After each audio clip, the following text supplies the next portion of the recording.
So this is Matthew chapter 16, the scripture for August 14th. Jesus models healthy boundaries and healthy communication really well, and this chapter gives some excellent examples of that. Other people, when confronted by people of power like the Pharisees and the Sadducees demanding a sign, might think, well, what could it hurt? They're asking for something, I can give it to them real easy. But what they miss and what Jesus sees is that you give people like this an inch, they'll take a mile. These people aren't asking for a sign in good faith. They're asking because they want to see a show.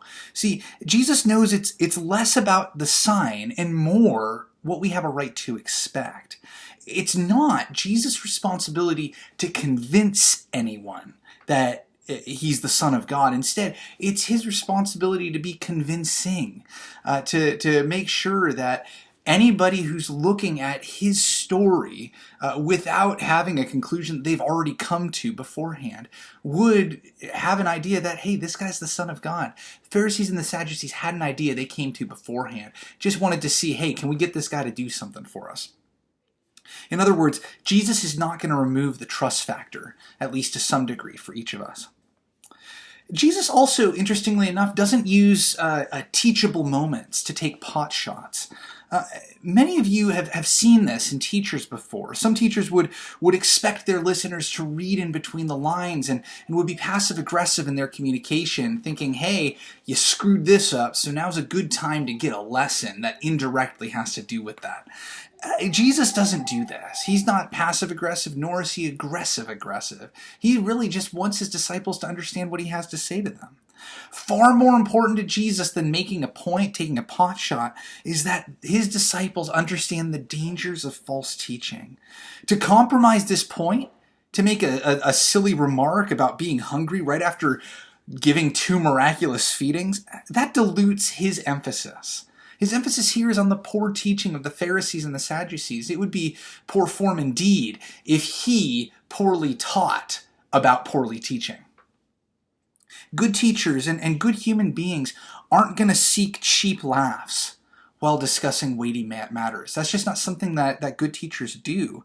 Now, there's nothing wrong with humor, but humor needs to serve a point, right? And if humor is being used to push somebody down based on their age or weight, gender, class, sexuality, ability, that's a problem. That's generally not helpful, either to teach or to be, a decent human being. Caesarea Philippi, where Jesus takes his disciples, was about 20 to 25 miles straight north of Bethsaida, so about 20 to 25 miles north of Galilee. It had places of worship for Greek gods and also for the Roman emperor, who at that time was Caesar Augustus. He was considered the Son of God or a Son of God. So as Jesus and his disciples look and see such idolatry, Jesus asks his disciples, "Who do you say that I am?"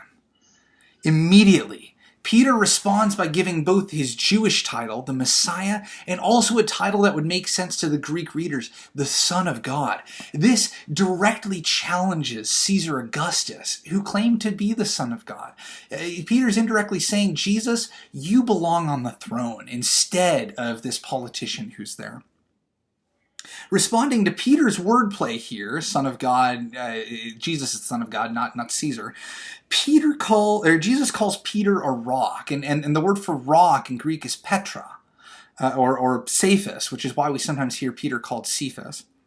And then he gives him the authority to teach from Scripture. This is authority that the Pharisees and the Sadducees misuse. But Peter can bind and loose on earth what is bound and loosed in heaven. In other words, he's got street cred to teach. And then, as we all do, Peter missteps. Even when we're in a position of divine favor, we screw up. He rebukes Jesus for prophesying his death. And in doing so, Peter misses the entire nature of Jesus' earthly mission. See, to have real, impactful, true ministry, you need to be willing to deny yourself. And if God denies himself in Jesus Christ, forsaking his own life for the good of the world, how impactful must that be? Now I wonder, in what ways does your teaching and communication style mirror Jesus's? That's all for Matthew chapter 18, and on Monday, the 17th, we'll be looking at Matthew chapter 17. May God bless you in your reading of Scripture.